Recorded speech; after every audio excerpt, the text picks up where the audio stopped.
하나님과의 이 언약 관계에 있던 이스라엘은 아브라함을 통해서 땅의 정복의 말씀을 주십니다. 땅을 정복하고 번성하는 그 복을 아브라함에게 펼쳐주시죠. 그리고 이 유브라데 땅에까지 이르는 땅의 실현을 아브라함에게 선포하고 계십니다.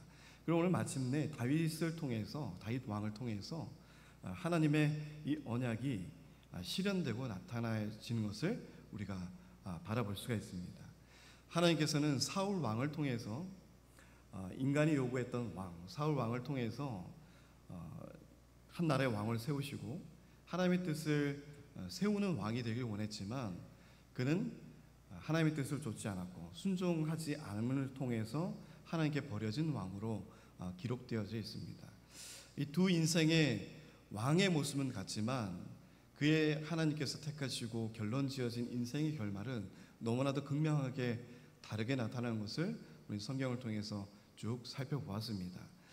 그리고 우리가 사사기나 룻기서를 통해서 하나님께서는 끝까지 그의 약속을 실현시키시고 약속을 이행하기 위해서 지금도 쉬지 않고 일하시는 하나님을 우리에게 보여주고 계시고 오늘 다윗 왕을 통해서도 그의 신실하신 약속을 멈추지 아니하시고 계속적으로 이루어나가시는 하나님을 우리에게 보여주십니다. 오늘 다윗이 우리 말씀을 쭉 읽어봤지만 다윗의 승전보가 여러 곳에서 들리고 있습니다.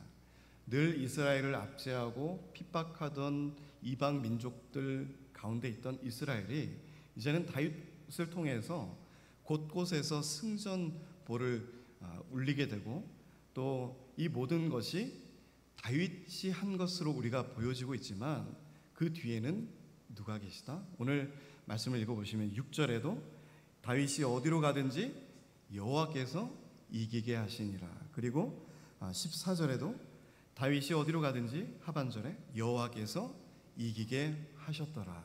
오늘 이 두 번 반복적으로 우리에게 이 말씀을 비춰주십니다.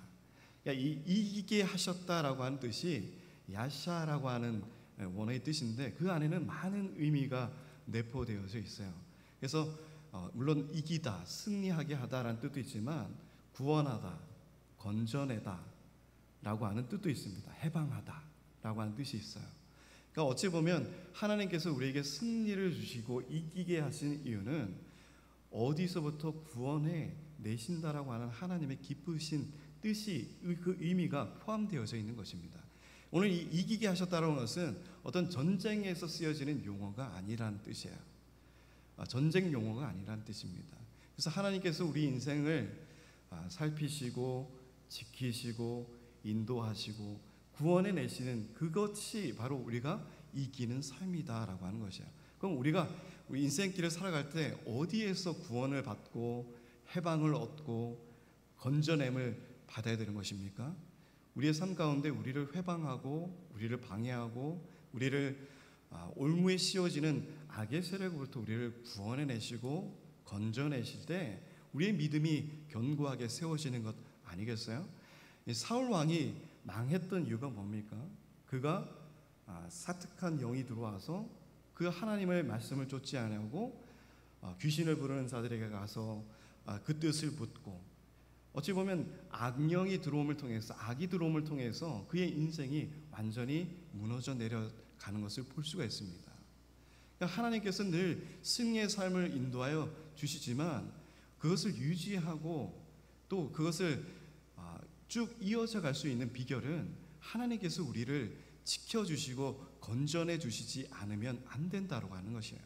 사울 왕도 가장 높은 인생의 목표치에 있었던 사람입니다. 다윗도 마찬가지로 가장 낮은 곳에서 양을 치는 목자의 삶에서 가장 높은 왕의 자리에 앉기까지 많은 고난과 힘든 여정이 있었지만 하나님께서 그를 지켜주시고 함께함을 통해서 그의 인생이 놀라운 변화를 받고 또 그것을 이기는 삶으로까지 인도해 주시는 것은 하나님께서 하셨다라고 하는 것을 늘 우리의 삶의 중심에 두고 있었다라고 하는 것이에요. 그러니까 우리는 이기는 삶의 비결이 무엇입니까? 라고 하는 질문을 받을 때 무엇이겠어요? 우리를 망가뜨리지 않고 우리를 넘어뜨리지 않고 견고히 세움을 받을 수 있는 우리 믿음의 그 성도의 삶에 굳건히 설 수 있는 그 힘의 원천은 무엇입니까? 바로 하나님께서 우리와 함께 계심으로라고 하는 것이에요. 우리가 어느 곳에 가든지 우리의 인생길이 어느 곳에 있든지 하나님께서 우리와 함께 계시면 우리를 다윗과 같은 승리의 삶으로 이끌어 주실 줄 믿으시기 바랍니다. 오늘 다윗은 블레셋 사람들을 쳐서 1절에 보시면 항복을 받고 블레셋 사람들의 손에서 메덱 암마를 빼앗으니라 라고 말씀하고 있어요. 그래서 오늘 그 일로 표현된 보시면 이 모성의 굴레라고 하는 뜻의 바로 이 메덱 암마라고 하는 뜻입니다. 그래서 이 블레셋은 5개의 도시가 국가를 이루고 있는 형태였어요. 그래서 어느 도시 국가 하나가 뭐 전쟁에 임하면 다른 4 도시 국가가 힘을 합쳐서 전쟁에 참여하고, 또 다른 전쟁이 있을 때 다시 이 5 국가의 왕들이 모여서 힘을 합쳐서 싸움을 하고 전쟁을 이어나가는 그런 도시 국가의 형태를 띈 나라가 바로 블레셋이라고 하는 나라였습니다. 그 중에서도 가장 큰 도시가 바로 이 가드라고 하는 것이죠. 이 다윗이 피난 갔던 도망갔던 그 나라가 바로 이 가드라고 하는 가장 큰 도시 국가 중에 하나였습니다. 그 나머지 국가 가사와 아스돗, 아스글론, 에그론이라고 하는 이 4개의 이 도시 국가가 바로 이 모성의 굴레라고 하는 곳입니다. 그러니까 어떤 지역적인 특성을 한 곳에 모아서 표현한 것이 바로 오늘 메덱 암마라고 하는 곳이에요. 그러니까 이 4개를 모성의 굴레를 포함해서 이 가드라고 하는 가장 큰 도성까지도 정복했다라고 하는 것은 블레셋을 완전하게 이겨냈다라고 하는 것입니다. 그러니까 이 가나안 땅을 정복하라고 하는 하나님의 말씀의 역사가 사사기서를 쭉 이어서 마침내 다윗 왕을 통해서 블레셋을 완전한 정복하는 역사가 나타나게 되는 것을 다윗 왕 때에 드디어 이제 실현되고 나는 것을 볼 수가 있습니다.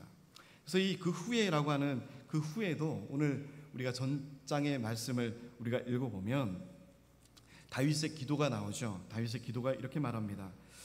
28절에 보시면 주 여호와여 오직 주는 하나님이시며 주의 말씀들이 참되시니이다.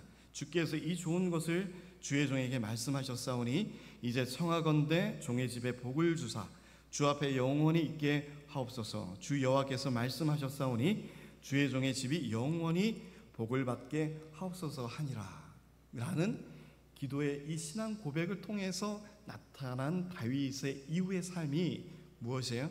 하나님께서 정복하라고 하는 그 땅을 정복해 나가기 시작했다는 것입니다. 사울은 블레셋이라고 하는 왕을 맞닥뜨렸을 때 어떻게 했어요? 두려움과 전쟁에 임하지 못하는 그러한 모습을 보여줬지만 다윗은 하나님의 이름을 가지고 나아가서 블레셋 장군 골리앗을 죽이기도 하고 블레셋과 전투에 싸워 앞장서서 나갔던 사람이 바로 다윗이라고 하는 인물이었습니다.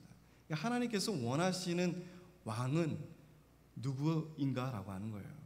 그러니까 왕의 모습은 갖췄지만 싸우지 않고 전쟁에 임하지 않고 자기의 뜻과 자기의 생각대로 세워진 그 자리에서 살아가는 인생이 있고, 왕이 무엇인가를 깨닫고 하나님께서 원하시는 왕이 무엇인가를 기도를 통해서 찬양을 통해서 이 삶을 통해서 나타나는 다윗의 모습을 보면서 하나님께서는 원하시는 왕은 이런 것이구나. 가만히 머무르는 것이 아니라 자기 인생의 가장 최고치에서 머무르는 삶이 아니라 그 삶에서 더 나아가서 하나님께서 정복하라고 하는 그 땅과 그 민족들을 멸절하고 하나님께서 원하시는 뜻이 무엇인가를 살피면서 나아가는 삶, 그것이 하나님께서 원하신다라고 하는 것을 다윗은 분명하게 깨닫고 있었던 것이에요. 그래서 다윗은 이 기도를 한 후에 땅을 정복해 나가기 시작합니다. 이스라엘을 괴롭혔던 모압 족속까지도 치게 됩니다. 2절에 다윗이 또 모압을 쳐서 그들로 땅에 엎드리게 하고 줄로 재어 그 2줄 길이의 사람은 죽이고 한 줄 길이의 사람은 살리니 모압 사람들이 다윗의 종들이 되어 조공을 드리니라. 이 모압도 마찬가지로 본인의 할머니 여인이죠. 룻이라고 하는 그 땅입니다. 모압 여인의 땅이죠. 모압의 여인으로 해서 다윗이 태어나게 되죠. 이 모압 족속, 늘 이스라엘을 괴롭히던 그 모압 족속까지도 정복해서 그 땅을에서 엎드리게 하여서 줄로 재어서 딱 세 줄로 세웁니다. 세 줄로 딱 세워서 보니 두 줄은 또 다 죽여버립니다.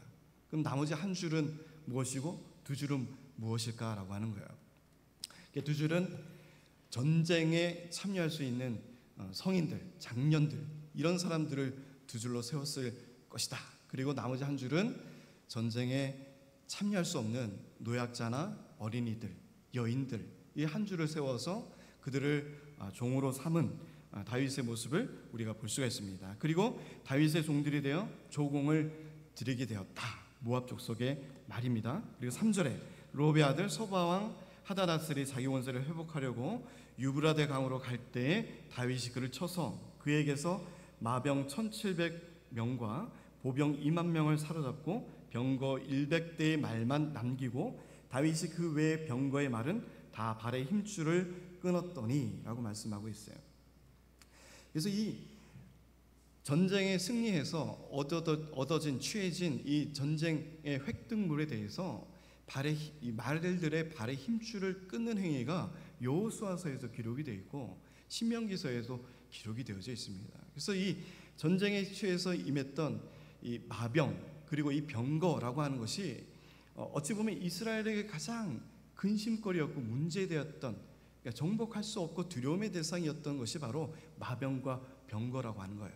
출애굽 당시에 이스라엘 백성들을 쫓아오던 것이 무엇이었습니까? 애굽의 병거와 마병들이었습니다. 하나님께서는 그것들을 홍해를 건널 때 어떻게 하셨죠? 다 수장시켜 버리셨습니다. 이스라엘의 가장 두려운 존재, 다른 나라들이 가지고 있는 군사력, 하나님께서는 그것을 두려워하지 말라라고 했습니다. 보여지는 것들, 나를 지켜주는 것들, 그리고 전쟁에 임할 때 가장 중요한 것들을 하나님은 포기케 하셨어요. 이스라엘 민족들에게 그것을 허락하지 않으셨어요. 그것을 가지고 이스라엘이 굳건한 왕으로 세워지길 원하는 것이 아니었다라고 하는 것입니다. 우리는 어찌 보면 이 마병 1700 그리고 보병 2만 명을 사로잡았을 때 이 모든 사람들과 마병들을 다 내 것으로 삼아서 나라를 더 강력하게 키우는 것이 왕으로서 현명하고 맞다라고 생각할 거예요. 그것이 나라를 지킬 수 있는 가장 큰 비결이라고 생각할 것입니다. 맞잖아요, 상식적으로. 내가 어떤 군사력을 가장 강하게 가지고 있을 때 다른 나라들이 두려움을 가지고 침략해오지 않을 것 아니겠습니까? 그 나라의 한 군사력이 그 나라의 경제와 모든 정치력과 이런 모든 것들을 판가름하는 것이 아니겠어요? 이 군사력이 없다라고 하면 얼마나 많은 두려움과 그 다른 나라로부터 침략의 그 기회를 늘 틈타고 있는 그런 불안한 정국과 이 나라의 모습을 가지고 있지 않겠습니까? 그러함에도 불구하고 다윗은 그 외의 병거의 말들은 다 발의 힘줄을 끊었다라고 말씀하고 있어요. 그래서 역대상 18장 4절에 이렇게 말씀하고 있습니다. 역대상 18장 4절에 보시면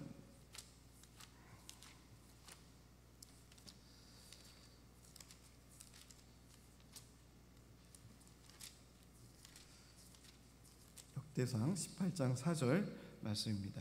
다윗이 그에게서 병거 1000대와 기병 7000명과 보병 2만 명을 빼앗고 다윗이 그 병거 100대의 말들만 남기고 그 외의 병거의 말들은 다 발의 힘줄을 끊었다라고 말씀하고 있어요.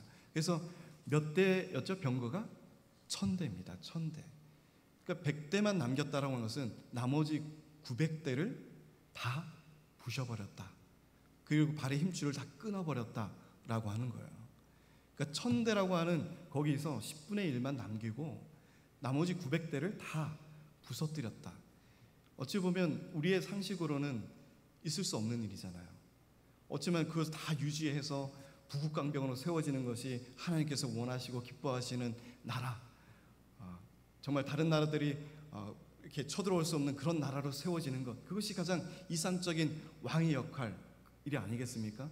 그런데 다윗은 하나님의 말씀을 그대로 준행하고 하나님의 뜻이 무엇인가, 하나님께서 원하시는 왕이 무엇인가를 분명히 알고 있었다는 거예요. 다른 것을 의지하게 하지 말라.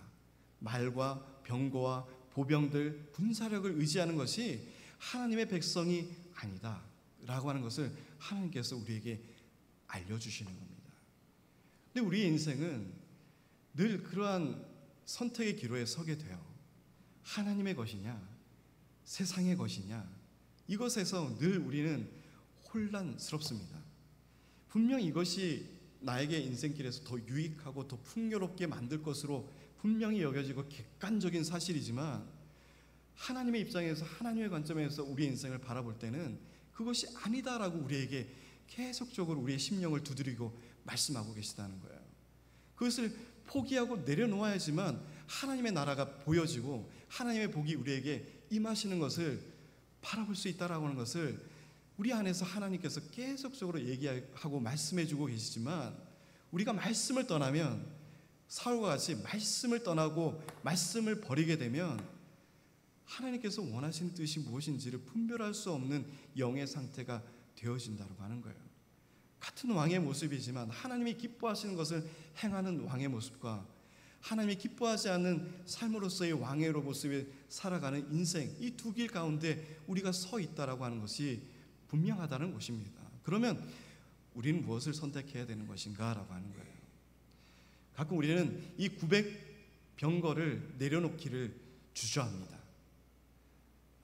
이 900개도 다 하나님께서 택하시고 하나님께서 다 앞에 딱 내려놓으면 하나님이 얼마나 기뻐하시겠습니까? 라고 하는 착각을 가질 수가 있어요. 그러나 하나님께서는 우리에게 그 10분의 1만 남기고 나머지 것들은 다 버리라 라고 말씀하는 겁니다. 우리의 시간의 10의 1조, 우리의 물질의 10의 1조가 무엇이겠습니까? 하나님께서는 반대로 우리의 모든 것 9개, 90%를 다 우리 인생들에게 허락하여 주셨어요. 그런데 우리는 그 10분의 1마저도 하나님께 드리는 삶에 주저한 우리의 모습을 볼 수가 있습니다. 그러나 다윗은 그 10분의 1을 가지고 오히려 90%를 하나님께 다, 하나님의 말씀을 준행하면서 다 내려놓고 철저하게 부서뜨리는 다윗의 모습을 볼 수가 있다는 거예요. 하나님 중심의 삶, 말씀 중심의 삶으로 살아갈 때 이것이 가능하다라고 하는 것입니다. 이 다메섹의 아람 사람들이 소바왕 히닷에스를 도우러 온지라 다윗이 아람 사람 22,000명을 죽이고 다윗이 다메섹 아람의 수비대를 두매라고 말씀하고 있어요. 그래서 이 다메섹 아람에 수비대를 두었다라고 하는 것은 그 나라를 이제 다스리고 관찰하며 정복했다라고 하는 의미가 표현된다라고 하는 것이에요. 그래서 이 이스라엘의 수비대가 그 나라에서 통치를 하고 점령을 하고 있다라는 것을 볼 수가 있습니다. 이 수비대를 두고 아람 사람이 다윗의 종이 되어 또 조공을 바치니라 라고 말씀하고 있어요. 이것이 계속적으로 반복되어지고 나타나고 있습니다. 12절에 보시면 곧 아람과 모압과 암몬 자손과 블레셋 사람과 아말렉에게서 이 모든 이스라엘 백성들을 괴롭히는, 또 이스라엘 민족들을 괴롭히는 이 이방 민족과 국가들을 완전하게 정복해 나가시는 하나님, 그 하나님을 통해서 그 나중에 후에 그들 나라에게서 얻어진 노획물과 은금을 통해서 무엇을 세우죠? 하나님의 성전을 세우는 그런 역할을 하게 되는 것을 볼 수가 있습니다. 그래서 7절에도 다윗이 하다레셀의 신복들이 가진 금방패를 빼앗아 예루살렘으로 가져오고, 또 다윗 왕이 하다레셀의 고을 베다와 베로데에서 매우 많은 놋을 빼앗으니라. 금과 놋, 이 모든 것을 다 빼앗고, 또 9절에 하맛 왕 도이가 다윗이 하다레셀의 온 군대를 쳐서 무찔렀다 함을 듣고 도이가 그의 아들 요람을 보내 다윗 왕에게 문안하고 축복하게 하니, 이는 하다레셀이 도이와 더불어 전쟁이 있을 터에 다윗이 하다레셀을 쳐서 무찌름이라. 요람이 은그릇과 금그릇과 놋그릇을 가지고 온지라. 그리고 11절에 중요합니다. 다윗 왕이 그것도 여호와께 드리되 그가 정복한 모든 나라에서 얻은 은금, 이것도 마찬가지로 다 노력한 것 같이 12절 하반절에 드리니라 라고 말씀하고 있어요. 자신의 이 전쟁을 통해서 얻은 이 노획물과 이 모든 것들을 자신의 소유로 여긴 것이 아니라 하나님의 것으로 드렸다라고 하는 것입니다. 그러니까 다윗은 소유의 삶이 아니라 드리는 삶이다라고 하는 것입니다. 다윗의 이름처럼 사랑하는 자라고 하는 그 다윗의 이름처럼 사랑은 뭐예요?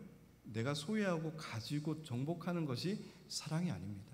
내려놓고 배려하고 드리고 나를 드리는 것, 이것이 바로 사랑 아니겠어요? 이 다윗의 삶은 드리는 삶이다라고 하는 거예요. 근데 얼핏 보면 다윗이 늘 어찌 보면 뭐라고 할까요? 늘 순종하고 착하고 어떤 그런 이미지로만 그려진 것이 아니라 어찌 보면 다윗은 충성되고 성실한 모습의 다윗을 우리가 더 깊이 살펴볼 수가 있습니다. 어찌 보면 양을 기르고 키우고 관리하고 그것이 쉬운 일이 아니에요. 저도 강아지 한 마리를 키우고 있지만 그 강아지 한 마리를 키우기 위해서 먹이를 주고 치우고 또 살펴주고 털도 깎아주고 이 한 마리도 사실 버거워요. 늘 바라봐주고 이것이 쉬운 일이 아닙니다. 그런데 그 양의 무리들 중심 안에서 그 어린 소년 다윗이 그의 인생의 가장 어릴 때부터 양들과 함께하면서 그 중심에 하나님과 계시며 그의 인생 가운데 하나님과 함께하며 그 목자의 삶이 무엇인가를 그 어린 때에 깨달았다고 하는 것, 그것이 하나님을 보시면 어찌 보면 다윗을 선택한 이유일 수도 있다라고 하는 거예요. 무엇을 살피고 드리고 희생하고 배려하고 나의 것을 내려놓고 나의 생명 나의 목숨보다 그 힘없고 두려움에 찬 어린 양들을 찾아서 목자의 삶을 걸어가는 그 인생을 바라보면서 하나님께서는 가장 이상적인 왕이 바로 다윗 아닌가라고 그를 합한 왕으로 선택하고 세운 이유가 바로 그것이 아닌가 싶습니다. 그러니까 우리의 삶도 어때요? 양 무리의 중심에 들어가서 우리도 드리는 삶으로 변화되어야 됩니다. 나를 내려놓는 삶으로 변화되어져야 돼요. 양들의 울음소리를 듣고 귀를 기울이고, 근데 우리가 가장 못하는 것이 뭐예요? 내 가정 안에서 내 자녀들의 소리를 듣는 것을 가장 잘 못합니다. 어찌 보면 가장 쉽고 가장 편하게 가장 잘할 수 있는 것처럼 보이지만 오늘날 가장 TV에서 유행하는 것이 뭐예요? 오은영 박사님 나오셔서 금쪽이 정말 이 한 아이를 키우는데도 얼마나 많은 수고와 노력이 관심이 필요한지를 그 코너를 통해서 그 프로그램을 통해서 우리가 살펴볼 수 있지 않겠습니까? 사랑이 없으면 또 배려가 없으면 희생이 없으면 가정이 온전해지지 않는 것처럼 내가 바로 그 가정의 중심이 되어서 양의 목자가 되어서 가정의 목자가 되어서 우리 자녀들을 살피고 그 음성을 듣는 것, 그것이 가장 작은 목회이자 어찌 보면 가장 큰 목회로 나아갈 수 있는 가장 귀한 첫 번째 단추, 문임을 우리가 바라보실 수 있는 우리 성도님들이 되시기 바랍니다. 그래서 집에 가셨을 때도 자녀들의 음성에 귀를 기울이시기 바라요. 내 자녀가 무엇을 원하는지 또 무엇 때문에 힘들어하는지 그에게 귀를 기울이고 들어주는 것, 그것이 목자의 인생이고 우리가 앞으로 걸어가야 될 그리스도인들의 삶의 모습 중에 하나입니다. 그러니까 교회 안에서도 우리가 그 무리 중심에 있어서 여러 가지 음성들을 들을 수 있어야 돼요. 내가 듣고자 하는 목소리만, 내가 듣고 싶어하는 목소리만, 내가 나를 세워줄 수 있는 그런 달달한 목소리만 듣는 것이 아니라 때로는 나를 낮추기도 하고 나를 핍박할 수도 있는 그런 음성들에 귀를 기울여서 그 안에서 나에게 합력해서 선을 이루시는 하나님의 뜻이 무엇인가를 분별하면서 하나님이 나에게 원하시는 뜻을 무엇인가를 찾아낼 수 있는 우리가 되어야 되겠습니다. 하나님께서는 오늘 말씀 중심의 삶, 그리고 그 인생 가운데 하나님께서 역사하시는 다윗의 인생의 삶을 통해서 승리의 삶을 보여주시고 또 그 감사의 기도를 통해서 하나님이 무엇을 원하시고 계획하시고 세우실 왕이 어떤 왕이신가를 분명히 알고 나가는 다윗의 인생을 통해서 우리도 하나님께서 붙드시는 삶, 하나님께서 원하시는 성도의 삶이 무엇인지를 분명히 분별하고 깨달을 수 있는 우리 성도님들이 되시기를 주님의 축복드립니다. 13절에 다윗이 소금 골짜기에서 에돔 사람 18,000명을 쳐 죽이고 돌아와서 명성을 떨치니라. 그리고 다윗이 에돔의 수비대를 두되 온 에돔의 수비대를 두니 에돔 사람이 다 다윗의 종이 되니라. 다윗이 어디로 가든지 여호와께서 이기게 하셨더라. 이 8장은 다윗의 승리, 그리고 하나님께서 그와 함께 계시며 늘 승리로 이끌어 주신다라고 하는 거예요. 얼핏 보면 다윗이 잘해서, 다윗이 훌륭해서, 다윗이 전쟁에 능해서 얻는 전쟁의 승리로 보여지지만 그것이 아니다. 하나님이 함께 하실 때 나타나는 전쟁의 승리다라고 하는 것입니다. 그러니까 하나님께서 우리가 어느 곳에 가든지 하나님과 함께 계시면 이러한 승리가 우리의 인생에게도 있을 줄 믿으시기 바랍니다. 전쟁에 실패하고 때로는 우리의 인생에 실패해서 낭망하는 가운데 있을지라도 어느 곳에든지 하나님께서 함께 있으면 내 삶이 가장 연약하고 빈약하고 또 상처받고 병들고 지친 가운데 있을지라도 어느 곳에서라도 내가 하나님과 함께 있다면, 그 믿음으로 간절히 하나님을 붙드는 삶을 살아있다면 하나님께서 우리에게 넉넉한 이기심을 보장하시고 승의 삶을 우리에게 열어주시리라 믿습니다. 그래서 다윗이 온 이스라엘을 다스려 다윗이 모든 백성에게 정의와 공의를 행하였다라고 15절에 말씀하고 있어요. 그래서 온 이스라엘을 다스렸다. 왕은 다스리는 게 맞죠. 온 이스라엘을 다스리는 게 맞습니다. 그러나 사울은 자신이 속한 베냐민 지파만 어찌 보면 다스린 왕이에요. 다른 족속들이 뭘 하든 망하든 전쟁에 패하든 거기에 마음을 둔 왕이 아니었습니다. 자신의 왕의 자리 견고해지길 원했고 그 머무른 자리가 단단한 성이 되길 원했던 왕이 바로 사울 왕이었습니다. 그러나 온 이스라엘을 다스리는 왕으로 이제 다윗이 세워졌고 그 다윗의 중심에는 하나님께서 원하시는 뜻이 무엇인가를 분별하고 살피는 하나님 중심의 삶을 살아가는 다윗이 있었다라고 하는 거예요. 그 모든 백성에게 하나님의 정의와 하나님의 공의가 무엇인지를 선포하고 베푸는 다윗 왕을 우리가 바라볼 수가 있습니다. 16절 수르의 아들 요압은 군사령관이 되고 아일롯의 아들 여호사밧은 사관이 되고 아이두베의 아들 사독과 아비아달의 아들 아히멜락은 제사장이 되고 스레야는 서기관이 되고 여호와의 아들 브니아는 그렛 사람과 블렛 사람을 관할하고 다윗의 아들들은 대신들이 되니라 라고 말씀하고 있어요. 그래서 이제 다윗 왕조가 이제 견고한 왕권을 가진 국가로 완전하게 자리 잡고 있는 것을 바라볼 수가 있습니다. 그래서 오늘 이 다윗 왕을 통해서 전쟁이 임하고 모든 승리를 이끌어가는 그의 삶을 통해서 그 승리의 비결이 무엇인가, 그 승리의 비결을 우리가 살펴볼 수 있는 우리 성도님들이 되시기 바랍니다.